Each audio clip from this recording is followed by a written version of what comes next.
也一直断中的啊。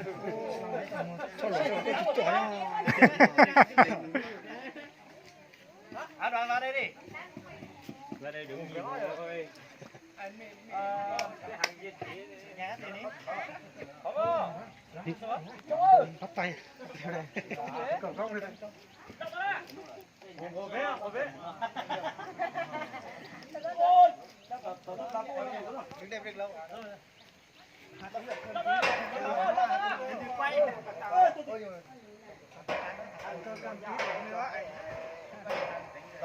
Tao tấp lại đó. Lấy hơi gần chứ.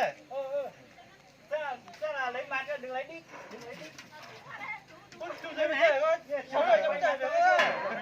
Anh nó làm hết cả ngày đấy. Phải làm một tí là phải.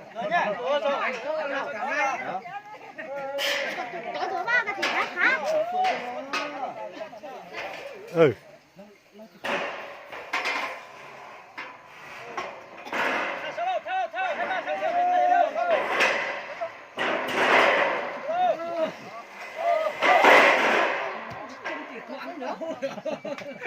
Để cho nó cái thiểu.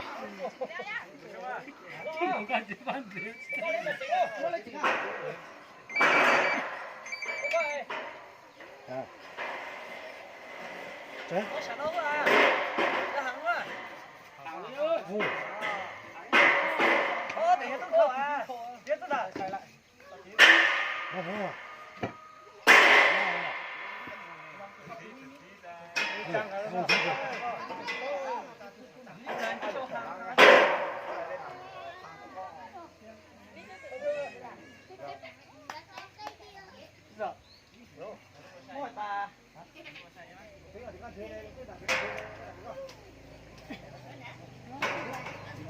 Ê.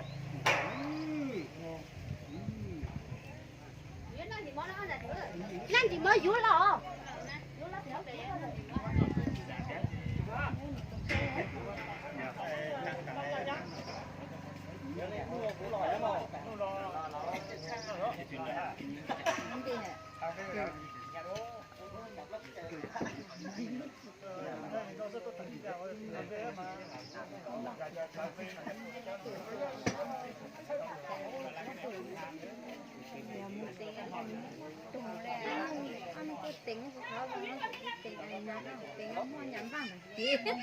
Rồi thì cái mà ăn cái thì cho nó hổ đấy. Dính ra sai chỗ rồi. Cái tính sắp như chỗ. Không có sai chỗ sao cái này cái chính của tăng cái này.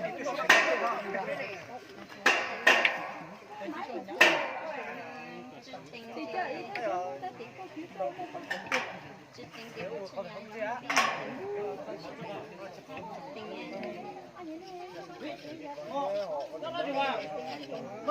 Tình